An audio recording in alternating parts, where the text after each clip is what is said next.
राष्ट्रगीतासाठी सर्वांनी उभा राहण्याची मी सूचना करतो. 1 2 3 4. जनगण मन अधिनायक जय हे भारत भाग्य विधाता.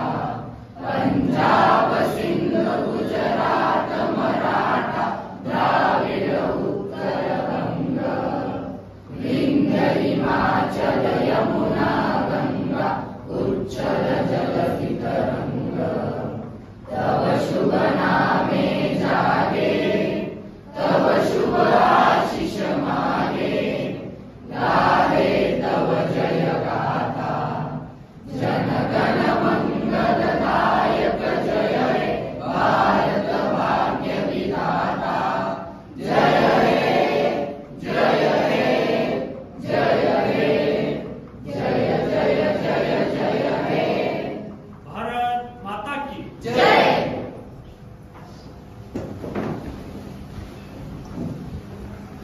माननीय पंतप्रधान, केंद्रीय परिषदेचे सर्व सदस्यगण, सर्व पक्षाचे नेते, सर्व सन्माननीय सदस्य, विरोधी पक्ष नेते, या सर्वांनी मिळून मला या सभागृहाचे सभापती म्हणून जबाबदारी पार पाडण्याची संधी दिली, यासाठी मी सर्वप्रथम सर्व सदस्यांचे आभार व्यक्त करतो. या सभागृहात आजची सभा ही भारताला नवीन दृष्टिकोन देणारी असेल, नवीन विचारांची सभा असेल आणि हे सभागृह आज जास्तीत जास्त युवकांनी भरलं असल्यामुळं ही युवक विचारांची सभा असेल. आपण विकासाकडे जाताना भारतात निर्माण होणाऱ्या विविध प्रश्नांवर आज चर्चा करू. त्याच्यावर विरोधी पक्षातील काही मंडळी बोलतील, त्याला सत्ताधारी उत्तर देतील. पण हे सर्व करताना आपण या सभागृहाच्या असणारी परंपरा आणि नियमाचं काटेकोरपणे पालन करून कोणतेही गडबड गोंधळ होणार नाही याची आपण दक्षता घेऊ. सर्व नवनिर्वाचित सदस्यांचे मी अभिनंदन करतो आणि या सभागृहात स्वागत करतो आणि सभेचं कामकाज सुरू करण्याची सूचना सर्व सचिवांना करतो. यानंतर श्रद्धांजली वाहण्याची मी सूचना करतो. सभापती महोदय, काल आपल्या देशातील उद्योगपती रतन टाटा यांच्या 86व्या वर्षी दुःखद निधन झाले आहे. त्यांना आणि देशातील लष्कर, देशातील शेतकरी यांना श्रद्धांजली अर्पण करण्यासाठी सगळ्यांनी उभे राहावे अशी विनंती करते.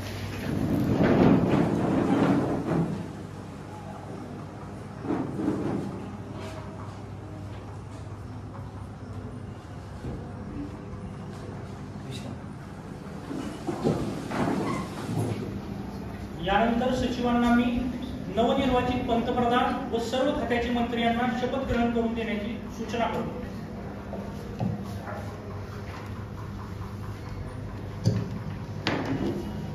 मी पंतप्रधान ओंकार रेड्डी यांना विनंती करतो की त्यांनी शपथविधीसाठी पुढे यावे.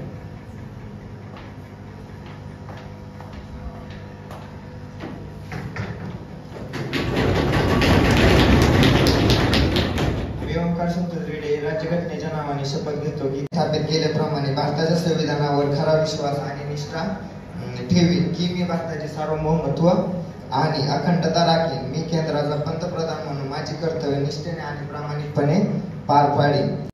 दिव्या गवळी यांना शपथविधीसाठी पुढे. मी दिव्या गवळी देवाच्या राज्यघटनेच्या नावाने शपथ घेते की किंवा गंभीरपणे प्रतिज्ञा करते की मी कायद्याने स्थापित केल्याप्रमाणे भारताच्या संविधानावर खरा विश्वास आणि निष्ठा ठेवेन की मी भारताचे सार्वभौमत्व आणि अखंडता राखेन. मी केंद्राची उपपंतप्रधान म्हणून माझे कर्तव्य निष्ठेने आणि प्रामाणिकपणे पार पाडेन. मी मंत्री महेश तांबळे यांना विनंती करते की त्यांनी शपथ घेण्यासाठी पुढे यावे. मी महेश नजीब तांबळे देवाच्या नावाने शपथ घेते किंवा गंभीरपणे प्रतिज्ञा करते की मी कायद्याने स्थापित केल्याप्रमाणे भारताच्या संविधानावर खरा विश्वास आणि निष्ठा ठेवीन की मी भारताचे सार्वभौमत्व आणि अखंडता राखीन की मी आमिना कोरबो यांना विनंती करते की त्यांनी मंत्रिपदाची शपथ घेण्यासाठी नावाने शपथ घेते की मी कायद्याने स्थापित केल्याप्रमाणे भारताच्या संविधानावर खरा विश्वास आणि निष्ठा ठेवीन की मी वैभवी गणाचारी राज्यघटनेच्या नावाने शपथ घेते की किंवा गंभीरपणे प्रतिज्ञा करते की मी कायद्याने स्थापित केल्याप्रमाणे भारताच्या संविधानावर खरा विश्वास आणि निष्ठा ठेवेन की मी भारताचे सार्वभौमत्व आणि अखंडता राखीन.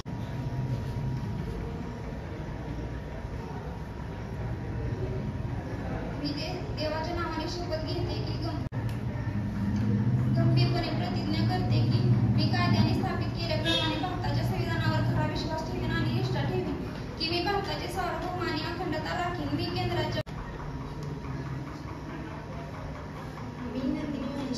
देवाच्या नावाने शपथ घेते की किंवा गंभीरपणे प्रतिज्ञा करते की मी कायद्याने स्थापित केल्याप्रमाणे भारताच्या संविधानावर खरा विश्वास आणि निष्ठा ठेवेन की मी भारताचे सार्वभौम आणि अखंडता राखीन की मी केंद्राची पर्यावरण मंत्री म्हणून माझी कर्तव्य.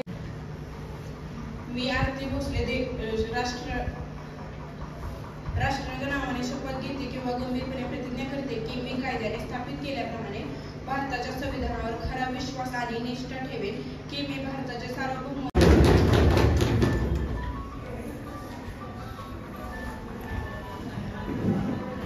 पंतप्रधान व सर्व नवनिर्वाचित मंत्र्यांचे मी सभागृहातर्फे हार्दिक अभिनंदन करतो.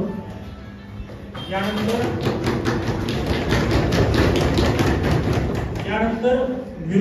मी कुमारी प्रेरणा विकास गायकवाड विरोधी पक्षनेता म्हणून कामकाज पाहत आहे. या ठिकाणी विरोधी पक्षनेत्यांचा उत्साह आपल्याला दिसून येतो प्रश्न विचारण्यासाठी. तर यानंतर लगेच आपण प्रश्न उत्तराचा तास सुरू करतोय. मी आता विरोधी पक्ष नेत्यांना प्रश्न विचारण्यासाठी परवानगी देतो. धन्यवाद. माझा पहिला प्रश्न अर्थमंत्र्यांसाठी असेल, तो म्हणजे आताच अर्थसंकल्पामध्ये जी शेतीविषयक तरतूद केलेली आहे ती अत्यंत कमी प्रमाणात दिसून येते. आपला भारत देश हा कृषी प्रधान देश हा फक्त नावापुरता वाटू लागतोय. यावरती सरकार काही उपाययोजना करणार आहे. सरकारने नमो शेतकरी योजना स्थापित चालू आहे, कामकाज चालू आहे. तर 1720 कोटी निधी मान्यता दिली आहे. शेतकऱ्याला राज्य सरकारकडून वर्षाला 6000 रुपये मिळणार. शेतकऱ्यांची कर्जमाफी मिळून देखील योजना काढली, दुष्काळ निधी दिलाय, मिळालेला नाही. आणि योजना अंमलबजावणी कधी होणार आहे? प्रत्येकाच्या अकाउंटला. प्रश्न विचारण्याची परवानगी. माझा प्रश्न हा शिक्षण मंत्री महोदय यांच्यासाठी आहे. सध्या पेपर फुटीचा प्रश्न हा मंत्री महोदयांना सूचना आहे की आपण सभापतींना किंवा व्यासपीठाला उद्देशून प्रश्न विचारावे. डायरेक्ट मंत्र्यांना प्रश्न विचारला. सभापती महोदय, माझा प्रश्न हा शिक्षण मंत्री यांच्यासाठी आहे. सध्या पेपर फुटीचा प्रश्न हा मर्यादित राज्यांपुरताच नव्हे तर संपूर्ण देशासाठी हा सर्वात मोठा प्रश्न आहे. अलीकडे आपण पाहतो की मोठमोठ्या कॉलेजमध्ये वारंवार विद्यार्थी वशिला लावून पेपर फुटी केली जाते. या सर्व घटना थांबवण्यासाठी तुम्ही काय उपाययोजना कराल? सन्माननीय सदस्य चुकीच्या माहितीवर आधारित बोलत आहेत. आमच्या सरकारने शिक्षणासाठी आतापर्यंत केलेला खर्च आणि मागील सरकारच्या काळात झालेला खर्च तपासता आम्ही मोठ्या प्रमाणात तरतूद केलेली आहे. याशिवाय विद्यार्थ्यांना आम्ही वेगवेगळ्या प्रकारच्या शिष्यवृत्ती देण्याचा निर्णय घेतला आहे. अध्यक्ष महोदय, अजूनही आर्थिकदृष्ट्या मागासवर्गीय असणाऱ्या विद्यार्थ्यांना शिष्यवृत्त्या त्यांच्या खात्यावरती जमा झालेल्या दिसून येत नाहीत. यावरती काय सरकारची भूमिका असेल? संबंधित खात्याचे मंत्री किंवा पंतप्रधान यांनी या प्रश्नावर उत्तर द्यावं. परवानगी नाहीये. अजून प्रश्न शिल्लक आहेत विरोधी पक्षांचे. आपण कामकाज मध्ये थांबवू नये. त्यांचे प्रश्न पूर्ण होऊ द्यावे ही माझी विनंती आहे सत्ताधारी पक्षांना. आपण विचारलेल्या प्रश्नावर उत्तर द्यावं. सत्ताधारी पक्ष, शिक्षणाची शिष्यवृत्ती अजूनही विद्यार्थ्यांना जमा झाली नाहीये असे त्यांचे प्रश्न आहेत. त्याच्यावर आपण उत्तर द्यावं.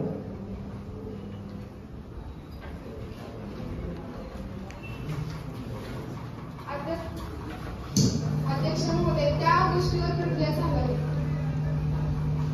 विरोधी पक्षातील सदस्यही यावर उत्तर देऊ शकतात. सभापती महोदय, मी तो शिष्यवृत्ती संदर्भातला जो प्रश्न केलेला आहे त्याच्यावरती विरोधी पक्षाला एवढंच सांगणं आहे, सदरच्या शिष्यवृत्त्या प्रत्येक विद्यार्थ्यांच्या अकाउंटवरती जमा झालेल्या आहेत. त्याची खातरजमा आपण करून घ्यावी. प्रत्येक वंचित घटकापर्यंत शिक्षण पोहोचवण्याचं काम आम्ही माध्यमातून करत आहोत. तरी आपण त्याची खातरजमा केल्याशिवाय हा प्रश्न मांडू नये ही सभापती महोदय आपणास विनंती. आपण पूर्ण आकडेवारी सभागृहासमोर ठेवावी. जे विद्यार्थ्यांचे प्रश्न असतील त्यांचे लिखित अर्ज सभागृहापर्यंत पोहोचवावे ही आपल्याला सूचना आहे. पुढील प्रश्न विचारण्यासाठी मी परवानगी देतो. सदस्य क्रमांक 3. सभापती महोदय, माझा प्रश्न गृह मंत्रालय यांच्याशी संबंधित आहे. देशाच्या सीमेवर सैनिक आपले रक्षण करतो आहे, पण आमचे राजकीय निर्णय आमच्या सीमा वाचवू शकत नाहीत का? शेजारील देशांनी केलेले अतिक्रमण आम्ही का थोपवू शकलो नाही?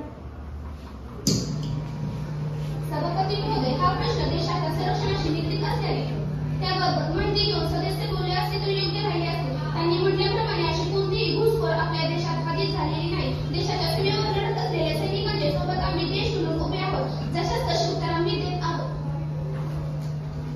यावर काय क्रॉस क्वेश्चन आहे आपला? सभापती महोदय, यांनी म्हटल्याप्रमाणे देशात घुसखोरी होत नाही, तर मग आपल्या देशातील जवान शहीद कसे होतात? सभापती महोदय, प्रश्न संबंधित प्रश्नावरती बोलत असताना देशाच्या सुरक्षेसाठी सरकारने केलेल्या प्रत्येक गोष्टीवरती आपण लक्ष दिलं पाहिजे. सर्जिकल स्ट्राईक असेल, आर्थिक घुसखोरी होणाऱ्या कलम 370 सारख्या घटना सुद्धा थांबवण्याचं काम या सरकारने केलेलं आहे. तरी आपण सविस्तर चर्चा करत असताना देशाच्या संलग्नित प्रश्न विचारत असताना देशामध्ये घुसखोरी होत असते, परंतु प्रत्येक ठिकाणी सरकार आपापल्या परीने लक्ष देत आहे. यानंतर सदस्य क्रमांक 4 यांना प्रश्न विचारण्याची मी परवानगी देतो. सभापती महोदय, देशातले उद्योग व्यवसाय बंद पडत असताना प्रचंड बेरोजगारी वाढत आहे. त्यावर सरकारचे लक्ष नाही. त्यावर काय धोरण आहे का नाही? सभापती महोदय, देशात बेरोजगारीचा दर हा 10% आहे. आमच्या सरकारच्या काळात आम्ही गेल्या काही वर्षात 1 लाख युवकांना रोजगार प्राप्त करून दिला आहे. केवळ रोजगारच नाही तर आम्ही नवीन अनेक योजना सुरू केलेल्या आहेत. तरुणांच्या हाताला काम आणि कामाला दाम देण्याचा प्रयत्न आम्ही करत. उत्तरावर आपण समाधानी आहात? क्रॉस क्वेश्चन आहे काय? गेल्या काही वर्षात सभापती महोदय, गेल्या काही वर्षात रोजगार योजना चालू केलेल्या आहे, पण चालू वर्षाचे काय? आणि उद्योगमंत्री म्हणल्याप्रमाणे सभापती महोदय की त्यांनी गेल्या काही वर्षांची जी योजना चालू केली ती ह्या वर्षी चालू नाही. सभापती महोदय, या योजनेचा कित्येक विद्यार्थ्यांना लाभ झालेला आहे. स्किल डेव्हलपमेंट असेल किंवा विविध उद्योग उभा करून त्या युवकांना रोजगार मिळण्यात घेतलं पाहिजे. अध्यक्ष सदस्यांचा प्रश्न असा आहे की ज्या योजना या सभागृहात चालू केल्या जातात या अधिवेशनाला, त्या पुढच्या अधिवेशनापर्यंत टिकू शकत नाही, तर त्या योजनेविषयी ज्या लॉंग टर्म चालत याविषयी काही सरकार उपाययोजना करणार आहे का, असा प्रश्न आहे त्याचा. सर, अध्यक्ष महोदय, आतापर्यंत एकही योजना बंद पडलेली नाही. जर बंद पडलेली असेल तर आपण नमूद करावं, ते निदर्शनास आणून द्यावं ही सभागृहाला विनंती करतो. विरोधी पक्षातील सदस्याला सूचना आहे की आपण लिखित स्वरूपात त्या प्रश्न जमा करावे. ते त्या खात्याच्या मंत्रीशी आपण जाब विचारून घेऊ. ते लिखित स्वरूपात जमा करावे त्याची माहिती सभागृह संपल्यानंतर. यानंतर सदस्य क्रमांक 5 आपल्याला प्रश्न विचारण्याची परवानगी आहे. सभापती महोदय, माझा प्रश्न भ्रष्टाचार या संबंधित आहे. महसूल खात्यातील काही मंत्री भ्रष्टाचार करतात. सरकार या बाबतीत काय करणार आहे का नाही? सभापती महोदय, भ्रष्टाचाराचा जो प्रश्न आहे त्यासाठी वेगळी समिती गठीत केली जाईल आणि त्याच्यावर चर्चा केली जाईल. आपण समाधानी आहात या उत्तरावर? चर्चा करून भ्रष्टाचार थांबणार नाही. त्याच्यावरती लवकरात लवकर काहीतरी भूमिका उचलली पाहिजे. सभापती महोदय, भ्रष्टाचार रोखण्यासाठी चांगलं काम या सरकारने केलेलं आहे. आपण बघू शकता ऑनलाईन पद्धतीतून जे सगळे व्यवहार आहेत हे सभापती महोदय चालू केलेले आहेत. प्रत्यक्षात शेतकऱ्यांना मिळणारे लाभ असतील किंवा कोणत्याही योजनेचा लाभ या सरकारने थेट इथल्या नागरिकांच्या खात्यात जमा करण्याचं काम केलेलं आहे. त्यामुळे मला वाटतं पहिल्या सरकारच्या काळात जो भ्रष्टाचार होता तो 90% कमी करण्याचं काम आमच्या सरकारने केलेलं आहे. त्यामुळे भ्रष्टाचाराची व्याख्या करत असताना आपण या संदर्भात विचार करणे गरजेचं आहे की कितपत आता भ्रष्टाचार आहे. ऑनलाईन झाल्यामुळे जर तुमचे फायदे जर शेतकऱ्याला असेल किंवा इथल्या प्रत्येक नागरिकांना त्याचा फायदा जर थेट मिळत असेल तर भ्रष्टाचार दिसून येण्याचा प्रश्नच राहत नाही. अध्यक्ष महोदयाचा सभागृहाला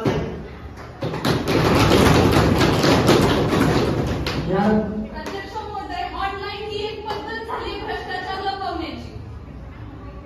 अध्यक्ष महोदय, थेट फायदे घेतले जाणार कुठे जातात याचं उत्तर सभागृहात मला विरोधी पक्षाने जनतेने द्यावा असं माझं सांगणं आहे. कारण तुम्ही जर लाभ घेत असाल तर तुम्ही हे पद्धत चुकीचं आहे कसं म्हणू शकता याचा उत्तर तुम्ही मला सभागृहामध्ये द्यावं. ऑनलाईन द्वारे फ्रॉड करताच येत नाही, कारण डायरेक्ट पैसे त्या त्या अकाउंटला जमा होतात असं त्यांचं म्हणणं आहे. त्याच्यावर आपली काही क्रॉस क्वेश्चन असतील तर आपण विचारू. विरोधी पक्षातील काही अजून प्रश्न आहेत का शिल्लक? सदस्य क्रमांक 6 वगैरे आपण प्रश्न विचारू शकता. सभापती महोदय, माझा प्रश्न पर्यावरण खात्याशी संबंधित आहे. विकासाच्या नावाखाली झालेली जंगलतोड आणि त्यातून हरवलेला विकास हा भकास होत असताना आम्ही निसर्गाला किती ओरबाडले आहे याचा प्रत्यय सर्वांना येत आहे. गावचे गावे एकाच रात्रीत गायब होत आहेत आणि डोंगर पोखरून झाडे संपवली, त्याच परिणाम ग्लोबल वॉर्मिंग वाढलेले दिसत आहे. याचा फटका कुठे पाऊस कमी पडतो तर कुठे ढगफुटी होते. या विकास भरीत असताना पर्यावरण संरक्षण करण्यासाठी शासन काय करणार आहे का? सभापती महोदय, ग्लोबल वॉर्मिंग ही फक्त आपल्या देशाची समस्या नव्हे तर संपूर्ण जगाला सतावणारी समस्या आहे. सन्माननीय सदस्य म्हणाले की विकासाच्या नावाखाली भकास केली जात आहे, पण माझे या ठिकाणी म्हणणे आहे की आम्ही अभ्यास करून त्याचं उत्तर देतो. पंतप्रधान उत्तर द्या.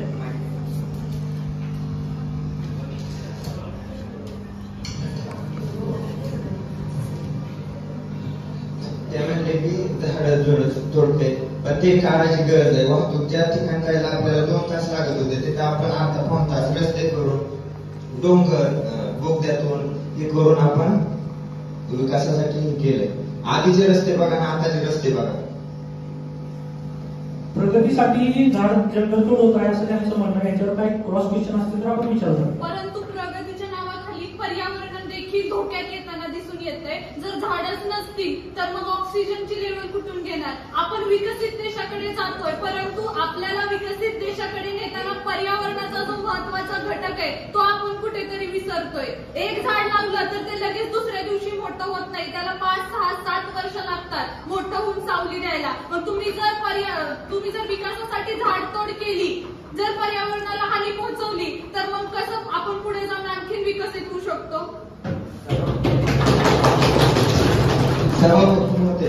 ते म्हणते ते पण खरं आहे, पण झाडं नाही तोडले तर रोड कुठून करणार? जिथं आपल्याला झाडं लावायची गरज आहे तिथं लावली पाहिजे सगळ्यांनी. आपण त्याची पण योजना करू. सभापती महोदय, त्याच्या अनुषंगाने सरकारने घेतलेले निर्णय आपण पाहणे गरजेचं आहे. जर आपण झाडांची कत्तल करत असू तर आपण झाड तोडल्यानंतर त्या झाड लावणं हे सुद्धा कंपल्सरी केलेलं आहे. फक्त इथं वाढदिवसाला झाडं लावून तो ती पद्धत आपण बंद केलेली आहे. इथं जर आपण एखाद्या विकासाच्या कामाच्या वेळेस झाडांची जर छाटणी करत असू तर त्यामध्ये तेवढी झाडं लावण्याचं आव्हान आपण इथं करत आहोत. तर त्याच्या अनुषंगाने विकास साधण्याचं काम आपण करतोय आणि पर्यावरणाचं संरक्षण करण्याचं काम सुद्धा करतोय. हे सभागृहात मला मानणं गरजेचं वाटतं. प्रश्न विचारण्याची संधी. सत्तारूढ पक्षाच्या वतीनं अनेक प्रश्नांची उत्तरं देत असताना सरळ सभागृहाला फसवण्याचा धंदा त्यांनी सुरू केला. कोणत्याही प्रश्नाचं उत्तर या ठिकाणी सभागृहाचा समाधानकारक त्यांच्याकडनं मिळत नाही. हातून मात्र उत्तर देणार असाल तुम्ही तर पहिल्यांदा तुमच्या पंतप्रधानाचा आणि तुमच्या मंत्रिमंडळाचा राजीनामा या ठिकाणी हजर करावा अशी मी सभागृहाला या ठिकाणी.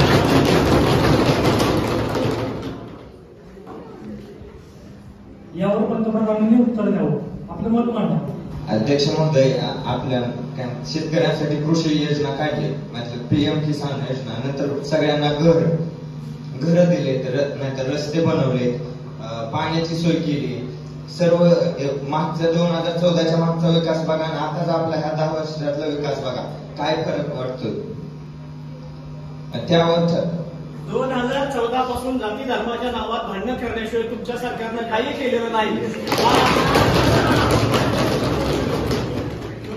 आता जर आपण पाहिलं तर सगळ्यात जास्त जातीवादाच्या गोष्टी होत असल्या तरी पण सर्व धर्मसमभावाकडे घेऊन जाणारं सरकार हेच आहे असं सगळ्यांचा दावा आहे. सगळ्याला एकत्रित करून जर आता जाती धर्माच्या जर या गोष्टी चालत असत्या तर काल झालेल्या निवडणुकीमध्ये आपलं एखादी सरकार लागलंच नसतं.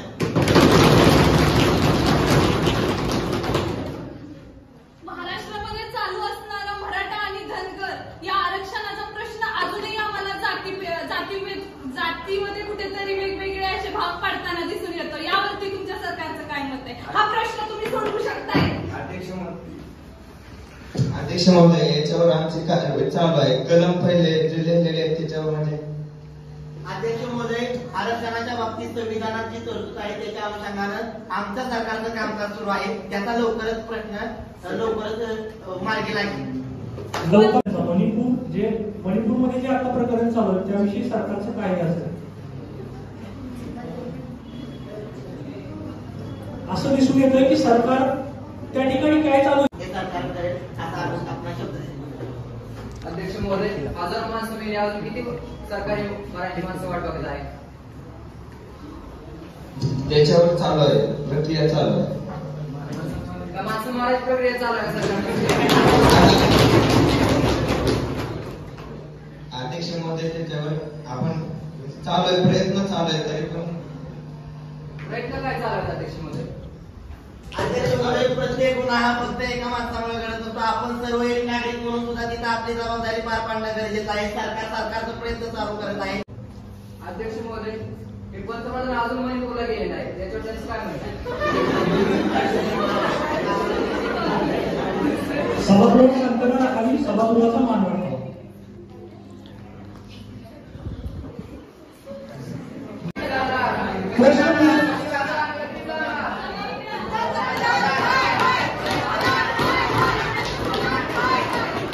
विरोधी पक्ष पंतप्रधान उत्तर देणार, आम्ही शांत झाला पाहिजे. सन्माननीय सदस्य, हा पंतप्रधान. अध्यक्ष महोदय, बोला बोला, पुढे बोला. ऐकतोय. लवकर जाणार आहे. आपण काही टीम केलेली आहे ना या सर्वेला? हो, केलेली आहे. ती टीम जाऊन आलेली आहे. या अनुषंगानं फक्त पंतप्रधानांची जबाबदारी आहे असं नाही, तर देशाचे नागरिक म्हणून किंवा एक पक्षाचे कार्यकर्ते म्हणून आमची जबाबदारी आहे. आमच्या बाकीच्या टीम. अध्यक्ष महोदय, देशाच्या खेळाडूवर अन्याय झाला तर याबद्दल सरकारचं काय मत आहे? सरकार आतापर्यंत काय केलंय सरकारनं? आपण कुठल्या व्यक्तीविषयी बोलता हे त्या नमूद करून बोलावं. एकदा फोकट तुझ्या बाबतीत तुम्ही काय केलं आता सत्ताधाऱ्यांनी? पंतप्रधानांना कोणत्या गोष्टीचं गांभीर्य आहे असं वाटतच नाहीये. पंतप्रधानाला काय म्हणजे सगळ्या देशाला बघावं लागते. मग ते प्रत्येकालाही पंतप्रधानाला प्रत्येक देशात बघावं लागते. त्यासाठी मी एक टीमा निवडलेली आहे. मग ते प्रत्येक जाऊन ते मी प्रत्येक ठिकाणी जाऊ शकत नाही. मीटिंग वगैरे असतेच. मग त्यामुळे निवडले ते जाऊन बघते, मला कळवते, मग मी त्याच्यावर प्रक्रिया करतो. पंतप्रधान टीम निवडण्यासाठी केलेलं नाहीये, स्वतः जाऊन लक्ष घालण्यासाठी आणि त्याच्यावरती काहीतरी कारवाई करण्यासाठी केलेलं. सभापती महोदय, मी कुठे मी एकटा आहे पंतप्रधान. मी त्यासाठी टीम आपण जेवढं मिळून करेल तेवढं फास्ट होतं. मी एकटा कुठं जाणार? देशात सगळीकडे आता मला 5 सभा आहेत. मी एक ठिकाणी जाऊ शकतोय का? त्यासाठी वेगवेगळे मुख्यमंत्री आहेत, बाकी गृहमंत्री आहेत, अर्थमंत्री आहेत, बाकीचे आहेत.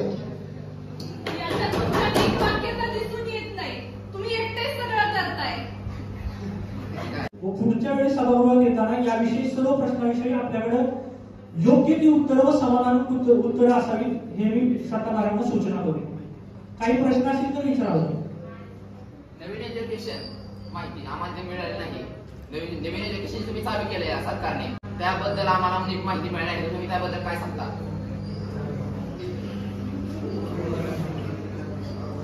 न्यू एज्युकेशन पॉलिसी बद्दल त्यांना माहिती मिळाली नाहीये, तर त्याबद्दल शिक्षण मंत्री किंवा पंतप्रधानांनी उत्तर द्यावं.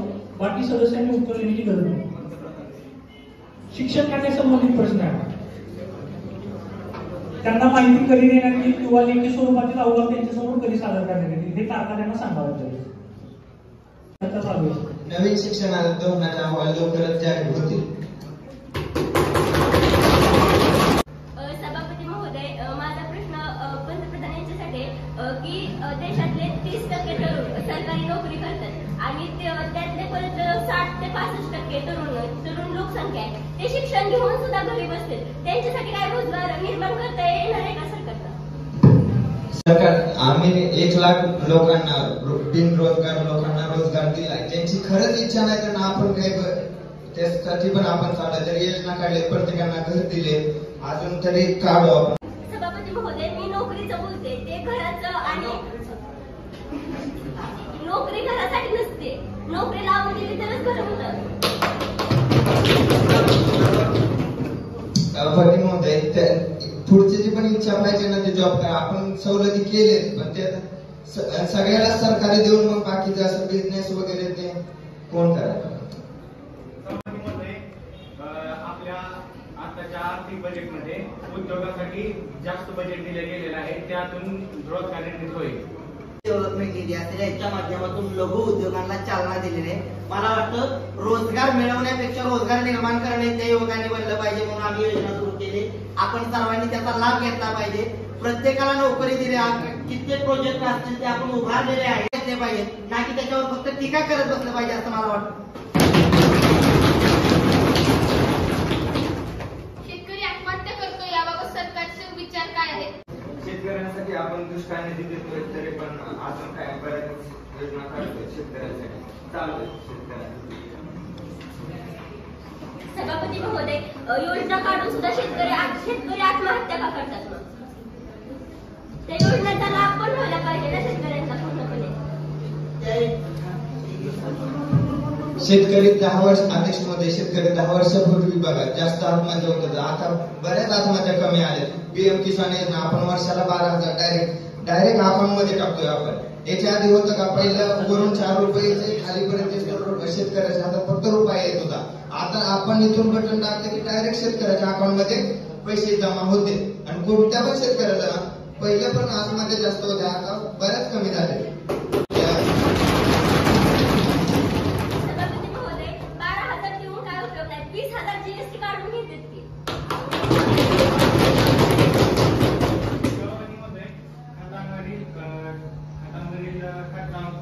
खतावर सरकारी कंपनीला डायरेक्ट पैसे देत आहे आणि त्यातून खतांची जी किंमत आहे ती कमी केली जात आहे.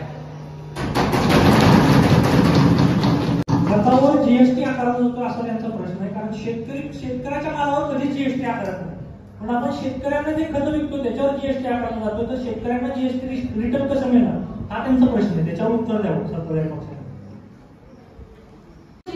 अंतर्गत विद्यार्थ्यांना त्या योजनेमध्ये प्रोत्साहन देऊन पुढे जाऊन आयुष्यामध्ये बोलण्यासाठी कॉन्फिडन्स येईल अशा अनेक योजना पिढीसाठी आम्ही नवीन योजना आणि नवीन योजना सुरू केलेल्या आहेत. तर याचं सर्व तरुण पिढीने गोष्टी आपल्या महाविद्यालयामध्ये अवेलेबल आहेत, पण प्रत्येक विद्यार्थ्याला आपण स्वतःला पर्यंत नाही पोहोचू शकत.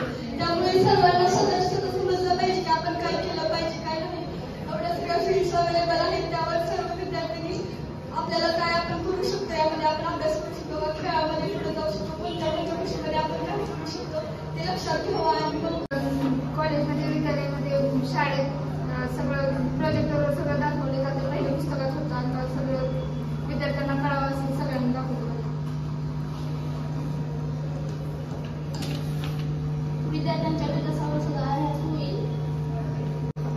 विद्यार्थ्यांना शाळेमध्ये येण्यासाठी बसची व कोणत्याही गोष्टींची सोय नाही, परंतु आम्ही ती उपलब्ध करून देऊ. मांडलेल्या सर्व मुद्द्यांवर आम्ही विचार करून जास्तीत जास्त विद्यार्थ्यांना लाभ कसा होईल याचा विचार नक्की करू. या विधेयकामध्ये बदल करण्यात येईल, थोडा बदल करण्यात येईल, म्हणजे शिक्षण फ्री करण्यात येईल किंवा शिष्यवृत्ती मार्फत भरलेली ती मागायला देण्यात येईल. धोरणेचे सध्याच्या विद्यार्थ्यांवर नवीन शैक्षणिक धोरणेचे सध्याच्या विद्यार्थ्यांवर होणारे फायदे आणि तोटे स्पष्ट करावेत व तोटे कमी करण्यासाठी आणि फायदे वाढवण्यासाठी. अध्यक्ष महोदय, आपण पालकांना वाटते की मुली म्हणजे बोज आहेत, म्हणून त्यासाठी शिक्षणाचा खर्च मुलींचा उचलू शकत नाही. 12 झालं की प्रत्येक पालकाचं एक असतं की 12 झालं की लग्न करून टाकू कशात. त्यासाठी आपण मुलींचा मोफत शिक्षण करत आहे आणि त्यांना येत जाण्यासाठी बस फुकट करत आहे. येण्या जाण्याचा खर्च पण वाचणार. शिक्षण विषयी तरतुदी मांडणार आपण. शिक्षणात काय बदल केले ते सभागृहासमोर मांडणार. या विधेयकाविषयी माझं मत मांडतो. या विधेयकाविषयी विविध प्रश्न विरोधी पक्षांनी उपस्थित केले. विद्यार्थ्यांची शिष्यवृत्ती असेल किंवा विद्यार्थ्यांपर्यंत हे नवीन धोरण कशा पद्धतीने प्रत्येक विद्यापीठाला आपण कशा पद्धतीने पोहोचवणार आहे याविषयी तरतुदी करताना सत्ताधारी पक्षांनी विचार करावा. कारण भरपूर असे विद्यापीठ आहेत की ज्या विद्यापीठांमध्ये नवीन शैक्षणिक धोरण पत्रही पोहोचलेली नाही असं आपल्याला विरोधी पक्षाने आपल्यासमोर मांडलेलं आहे. तर त्याविषयी लवकरात लवकर आपण बैठकी घ्याव्यात किंवा विद्यापीठाच्या कुलगुरूंसोबत कॉर्डिनेट करून हे नवीन शैक्षणिक धोरण प्रत्येक ग्रामीण भागातील कॉलेजपर्यंत पोहोचवण्याची मी सूचना करतो. आणि त्या माध्यमातून विद्यार्थ्यांची या विषयी असणाऱ्या प्रतिक्रियाही जाणून घ्यावा. कारण एखाद्या विद्यार्थ्यांवर आपण ती लादतोय का ते विद्यार्थी स्वीकारतात याविषयी आपण अहवाल घ्यावे. त्याविषयी आपण विविध योजनेच्या माध्यमातून किंवा सर्वे राबवावे आणि नंतरच हे धोरण आपण सभागृहासमोर मांडतोय आणि ते मी मतासाठी टाकतोय आपल्यासमोर. याच्यावर मतदान होईल. या धोरणाच्या बरोबर बाजूने म्हणजे हे धोरण पारित करण्यासाठी जे मतदान करू इच्छितात त्यांनी हात वर करावे. धोरणाच्या बाजूने किंवा विधेयकाच्या बाजूने सचिवांना विनंती आपण काउंट करावं सूचना आहे.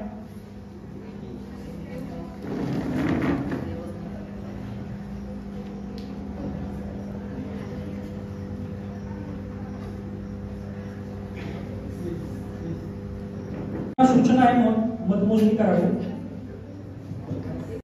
विधेयकाच्या बाजूने पडलेली मतं आहेत 20 आणि विधेयकाच्या विरोधात बाजूने पडलेली मतं आहेत 16. याने बहुमताने हे विधेयक आपण या सभागृहात पारित करतो.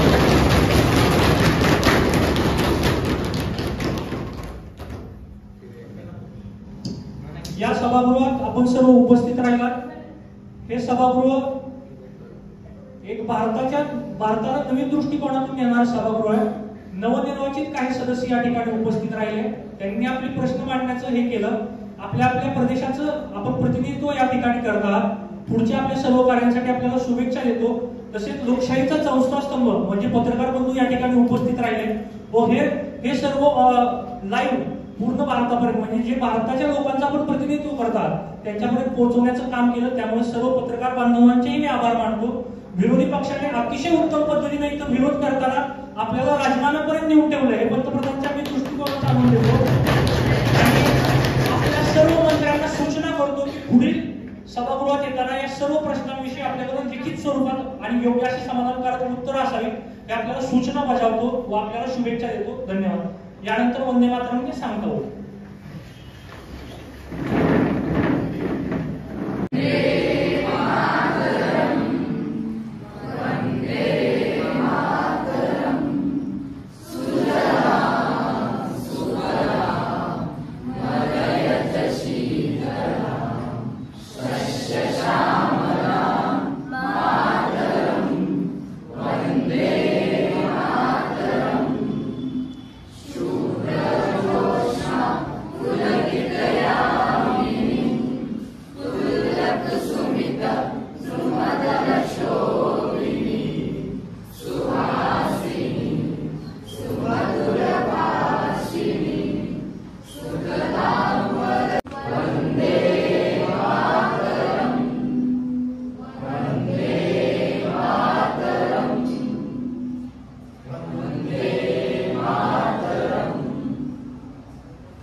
पार्लमेंट किंवा संसद या ऍक्टिव्हिटीमध्ये आपण सगळेजण सहभागी झाला त्याबद्दल तुमच्या सगळ्यांचं मनपूर्वक धन्यवाद मानतो. अपेक्षापेक्षा चांगला आणि असा छोटासा पण गोड असा दिसणारा हा कार्यक्रम आपण सगळ्यांनी सहभागी होऊन या ठिकाणी सादर केला. त्याबद्दल तुमच्या सगळ्यांचं एकदा स्वतः टाळ्या वाजवून स्वतःचं धन्यवाद.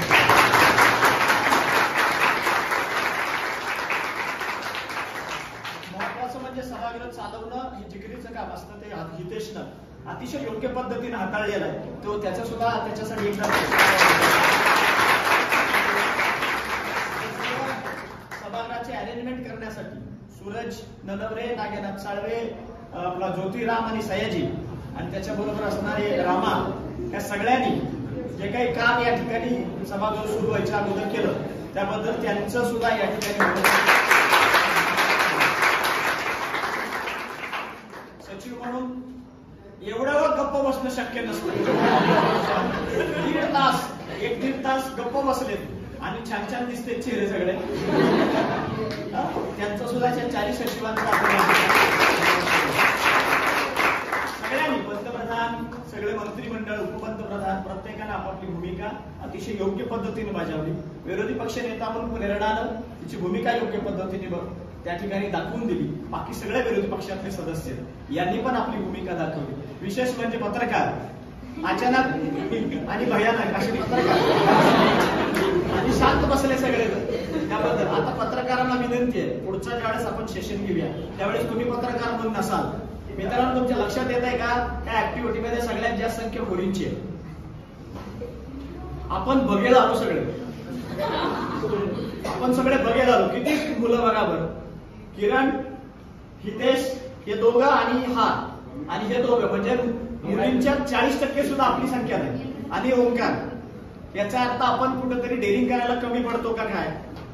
आता तुमच्या लक्षात आलंय नेमकं काय करावं लागतंय ते. अशा वेगवेगळ्या पद्धतीच्या महाविद्यालयातल्या सगळ्या ऍक्टिव्हिटीमध्ये सहभागी व्हा अशी विनंती करतो. आणि आपण सहभागी झाला त्याबद्दल सगळ्यांचं मनपूर्वक धन्यवाद मानतो.